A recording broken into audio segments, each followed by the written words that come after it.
젊은 물고기가 나이든 물고기에게 물었어. 바다를 찾고 있어요. 나이든 물고기가 대답했어. 바다? 여기가 바로 그 바다야. 그러자 젊은 물고기는 이렇게 말했지. 여기요? 그건 그냥 물인데? 내가 원하는 건 바다라고요.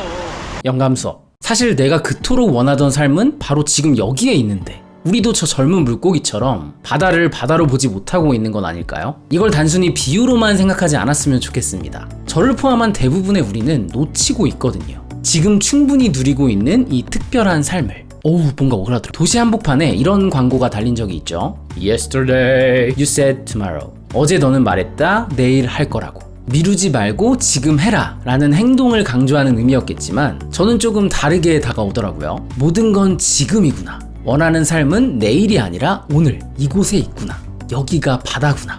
여러분은 어떻게 생각하시나요? 현실이 만족스럽지 않으니까 피나는 노력을 해야 하고 그럼 언젠가는 행복해지지 않을까? 이런 계획을 갖고 있진 않나요? 근데 그 목표가 쓰레기라면? 우리가 단단히 착각하고 있는 게 뭐냐면 성공한 사람들은 모두 현재를 인내하고 희생했기 때문에 지금의 여유를 누릴 수 있는 거라고 생각한다는 거예요. 물론 그 자리에 가기까지 숱한 고통의 과정이 있었겠지만 그게 전부였을까요? 그 과정을 즐기지 않았다면, 최선을 다해 오늘을 살지 않았다면 과연 지금의 행복을 누릴 수 있었을까요? 반대로 현재의 삶에 불만이 너무 커서 오직 미래만 바라보는 사람은 중간에 혹은 그 끝에서도 탈이 나는 경우가 많습니다. 아이고 배야! 사람마다 삶의 형태는 다양하기 때문에 이 방향이 나쁘다고 말할 수는 없지만 한 가지 확실한 건 오늘에 충실하지 않는 사람은 내일 모레, 10년 후에도 행복할 수 없다는 겁니다. 충실하자는 말이 꼭 열심히 살아라, 최선을 다해라 라는 뜻은 아니에요. 언젠가라는 핑계로 지금도 충분히 누릴 수 있는 삶의 가치를 과소평가하지 말자는 거죠. 갖고 싶은 것 대신 가지고 있는 것, 이루고 싶다 말고 이미 이뤄낸 것들에 대해 집중해보는 건 어떨까요? 매사에 감사하자 이런 의미가 아닙니다. 당연히 지금 상황이 마음에 안 들 수 있고 더 나은 삶을 꿈꾸는 건 지극히 자연스러운 거예요. 잘못된 게 아닙니다. 억지로 긍정을 하고 애써 좋은 점을 찾으라는 게 아니라 초점을 저기에서 여기로, 먼 산에서 가까운 이곳으로 옮겨보자는 거예요. 우리는 성공과 행복을 추구하는 과정을 다소 극단적으로 나누는 경향이 있어요. 현재의 안락함을 포기하고 미래를 준비하거나 현재의 여유를 즐기는 대신 미래에 소홀하거나. 이건 마치 너 나 좋아 싫어? 좋지. 아 좋아? 그럼 사귀자. 아니 그게 왜 싫어? 아니 그게 아니라 누구세요?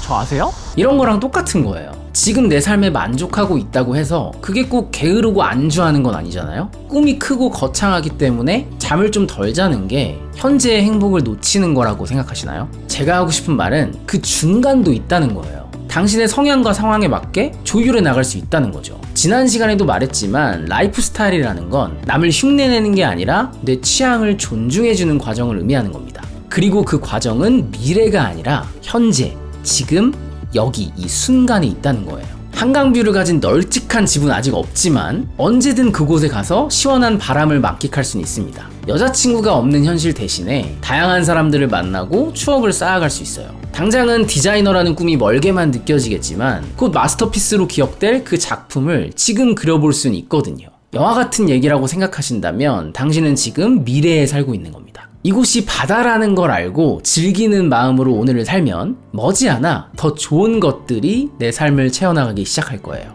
Fake it till you make it. 이미 이루어진 것처럼. 이미 수천 년, 수만 년 전부터 수많은 성인들과 철학자들은 지금을 사는 것을 최우선의 가치로 두고 있었습니다. 그러면 지금을 산다는 건 도대체 어떤 의미일까요? 어떤 상황에 처해 있든 무조건 받아들이라는 뜻일까요? 아니면 하고 싶은 일이 있으면 미루지 말고 당장 즐기라는 말일까요? 이 또한 답은 당신의 몫이지만 성인들의 가르침을 통해 그리고 삶에 직접 적용해 나가면서 제가 느낀 건 결과가 아니라 눈앞에 놓인 순간의 상황에 몰두하는 것. 이게 지금을 산다는 진정한 의미가 아닐까. 아폴로 우주비행사, 올림픽 선수, CEO들을 위한 행동심리, 동기부여 등의 프로그램을 30년 넘게 맡아왔던 행동과학 분야 전문가인 데니스 웨이틀리 박사는 행복한 사람에 대해 이렇게 이야기했습니다. 행복한 사람들은 결과를 계획하지 않는다. 행동할 계획을 할 뿐이다. 당신이 그토록 바래왔던 삶은 지금 여기에 펼쳐지고 있습니다. 우리는 이미 드넓은 바다 안에 들어와 있고 이제 남은 일은 그저 휴가를 즐기듯 마음껏 헤엄치기만 하면 됩니다. 아직 수영 실력이 모자랄 수도 있고 생각보다 깊은 물높이에 망설여질 수도 있을 거예요. 상어가 나타나지 않을까 두렵기도 하고 개 헤엄을 치는 내 모습을 다른 사람들이 비웃을까봐 신경이 쓰이기도 할 겁니다. 그렇다고 이 예쁘고 맑디 맑은 바닷속을 들여다보지도 않을 건가요? 형편이 부족해서, 준비가 덜 돼서, 낭비하는 것 같아서 할 이유보다 하지 못할 이유가 많은 건 진짜 그래서가 아니라 그렇게 하려고 마음을 먹었기 때문입니다. 어머, 들켰네. 기억하세요. 지금 만족스럽고 행복하지 않으면 미래의 당신도 그때 발생하는 또 어떤 상황으로 인해 불만족스럽고 불행할 거예요. 하지만 현재 누리고 있는 당신의 소중한 일상을 온 마음을 다해 관찰하고 음미하면 어제도 오늘도 내일도 내일 모레도 언제나 특별한 하루였다는 걸 깨닫게 되실 겁니다. 제가 영상마다 자주 인용하는 심리치료사의 이 말처럼 말이죠. 지금 행복하면 행복한 지금이 계속됩니다. 오늘은 어쩌면 진부하고 또 어쩌면 추상적일 수 있는 지금을 사는 법에 대해 이야기 나눠봤는데요. 짧은 영상으로 압축을 하다 보니까 다루지 못한 내용이 많은 것 같아요. 그 부분들은 제 전자책을 참고하시면 좋을 것 같고요. 마지막으로 지금을 살자라는 이 인생을 관통하는 진리를 저 혼자만 떠들어대기에는 조금 아까운 것 같아요. 그런 의미에서 이 영상의 댓글로 오늘 이 순간을 만끽하는 각자의 방법과 계획을 자유롭게 적어주시면 서로에게 큰 영감이 될 거라 생각합니다. 지금은 좀 바쁘시다고요? 그럼 대체 언제 할 건데? 지금이 아니면 언제?